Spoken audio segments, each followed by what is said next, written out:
Resident Evil 0 is the worst Resident Evil game I've played, so I haven't even played half the series. Between the RE1, 2, and 3 remakes and 0, it's not even close. This game is the worst one I've played in the series. I mean, where do I even begin? Let's start with gameplay. I suppose I could start with the lack of an item box. It's like they heard people wanted the ability to just put something on the ground from their inventory without it being lost forever, and then just be able to come back to it. They saw it, they acknowledged it, and then they were like, oh, okay, you want to be able to drop items on the ground? Well, fine. Oh, we'll let you drop items on the ground, alright. Enjoy every item being on the ground. So what does this mean? It means, instead of an item box in save rooms, instead, you just make the save room a giant item box. Items are scattered around, and you have to try and organize it as best you can, and God forbid you have a critical item that you need to progress, but need to leave it behind and have to go back, but now monsters have spawned because you've switched areas. I'm looking at you, Hookshot. Making this item essential, and you make it take up 2 whole item slots? Now that's just sadistic at this point. You use it like, what, 3 times, max? This could have been circumvented by just throwing the damn thing in the item box and pulling it out when you needed to. Now, is it more realistic that a magic box that teleports all your items everywhere? Yes. Did it make for good gameplay? I'm gonna say a hard no on that one. There are multiple times where I would just spend a while running back and forth between zones, hauling all my items over that a simple item box could have solved. Alright.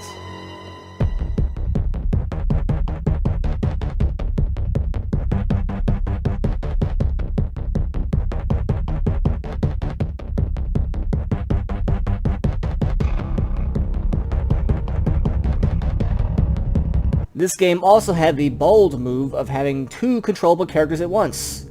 Not co-op, mind you, but you in single player having 2 controllable characters at once. We have STARS medic Rebecca Chambers and ex-Marine Billy Cohen. This is mostly used for puzzle purposes in that typical Resident Evil fashion with the weird architecture and the puzzles, all that stuff. There are some differences between them though, in terms of gameplay for the characters. So Rebecca, being the STARS medic, is the only one of the 2 who can combine herbs. If she is not around, and you're controlling Billy, you either have to rely on pre-made items that she has made, first aid sprays, or just eat the green herbs raw in a pinch, because he hasn't figured out how to combine a green and a red herb together. Billy's unique trait, you ready for this? He's stronger.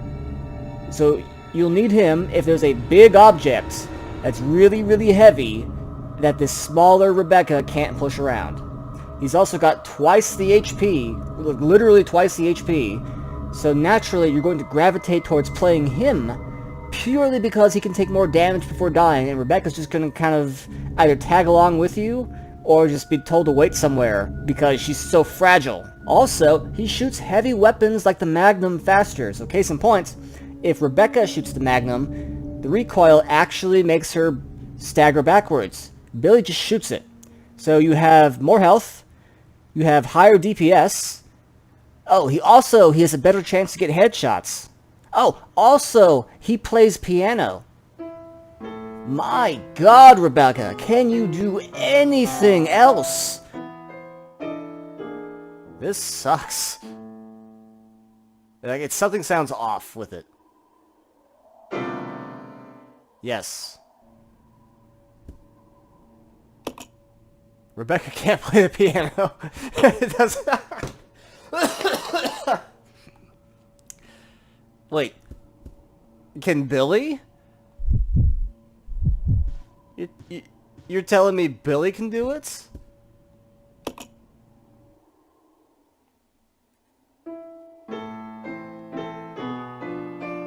I guess so. Let's take a break from our zombie slaying and just play this piano. I at least expected the piano from you. I mean, well, she's better at dying faster, so that's something, I guess. Aside from that, you're looking at your typical old-school Resident Evil gameplay. Thankfully, it too brought over the updated modern controls in the HD remaster, So I don't have to deal with the tank controls. Yes, yes, I can hear your criticisms now, and I don't care. I despise the classic Resident Evil tank controls.